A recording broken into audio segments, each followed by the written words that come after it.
So in 2016, in December, I got diagnosed with breast cancer, triple negative, and it was just stage 1 at the time. And I had a lumpectomy, and I did the chemotherapy, and I did radiation, and they said it was all gone. I got married in 2016, and in July of last year, I fell pregnant, and we found out that my cancer came back. And so it came back, but it came back as well, not just in the breast, it came back in my lung. And the doctors told me that they'd like me to abort my child.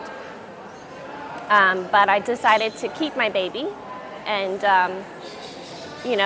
keep going with the pregnancy until 35 weeks. I treat and try to treat the cancer naturally because they basically told me because it didn't work the first time with the medication, there really is no option for me. They wanted to deliver it at 28 weeks. Well, 25. Yep.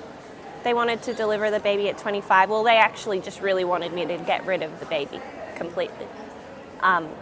But then 25, and then I said no.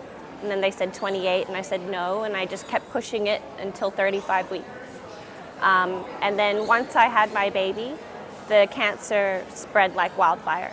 So it wasn't anymore just in my lungs and my breast. It went to my brain. I had 6 tumors in my brain, and I have had tumors in my spine as well. So and this was diagnosed early February. Yeah, this was diagnosed in February after I had my baby. So ever since, basically, I was sent to the hospital like emergency because I had these migraines that were just out of control. And that day that I was sent to the hospital, I wasn't supposed to survive. And so basically the whole time I was in hospital, which was 50-something days, they wanted to push everything forward, like in terms of like my son's christening, because they didn't think I was going to make it to attend his christening. So the christening was 3 weeks away, and they said to Daniella, we suggest that you move that forward so that you will be there. And Daniella's response was, no, I'm not going to do that because it's going to be on that day. Yeah. So I was determined to have it done I was determined to do everything the way I wanted to do it. I struggled with my vision and my hearing. My hearing was really bad. It was overly sensitive because of the tumors. And then also I had absolutely no feeling in my pelvis area. Like to go to the bathroom, I couldn't feel it. And your tongue. And my tongue. So they thought that I had a stroke because my tongue was like sideways completely. Come out to the side. And they were like freaking out about it, basically. And during that time, I had lovely Louisa, and a lot of people are from around the world sending me healing. Coherence Healing. And then I organised some in-person Coherence Healing with some beautiful people from Sydney, and we went to the hospital. And I also put it on Dr. Joe's page, and that's when CoHeal and Dear Healing as well, said that they will send healing. So they started to organise Coherence Healings, and we would get together on Zoom and do that. And then Tanya, beautiful Tanya from Perth, saw that, and she started Coherence Healings in Perth as well. So, and then everyone else who was seeing these online were also sending their own healing from home. So there was lots and lots and lots of healing happening in that period. Mm-hmm. Yeah. And that's when, within 2 weeks, I think even less than that, I was going into the hospital, and Daniella said, and she was reading her phone, and I said, "You can see?" And she said, "Yeah, I can see now." And then she's saying, "And my tongue is now, I can feel all my tongue." And yeah, I could use my tongue again. And then she said, "And this whole area I can feel," it was all happening like quite quickly. Yeah. When I went to my doctor 2 weeks later, they saw significant improvement In all the tumours. in all the tumors. Significant reduction Yeah, in all the tumours. yeah. So, and then so that's when they decided they want to send me home, because they're basically saying, live your life for whatever you've got left, and do it with your son and your husband, basically. And so, So she went home with a kit full of medicines. yeah, like a box of medicine.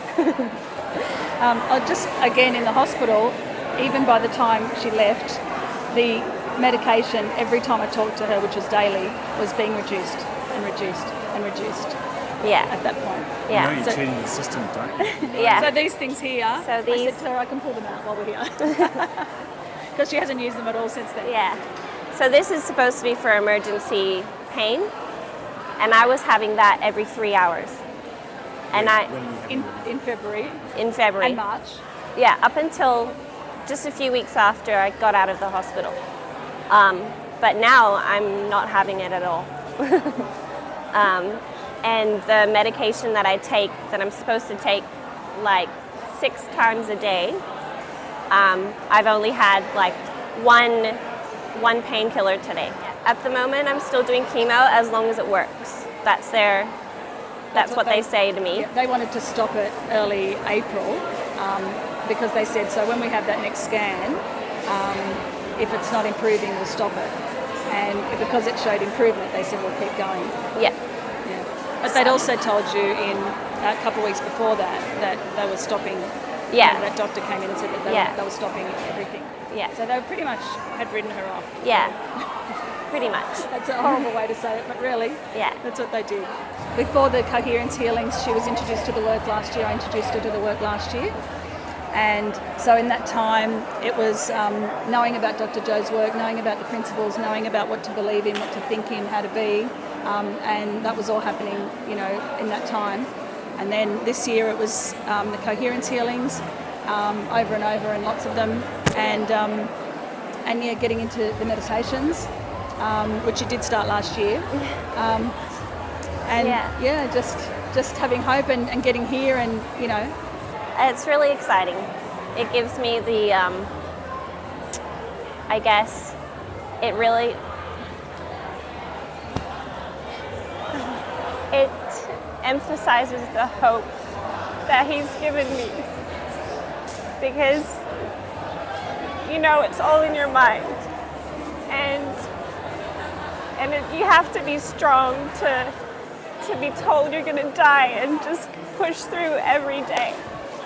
I was diagnosed with the worst breast cancer, and every single day I've just said, no, I'm not going to die.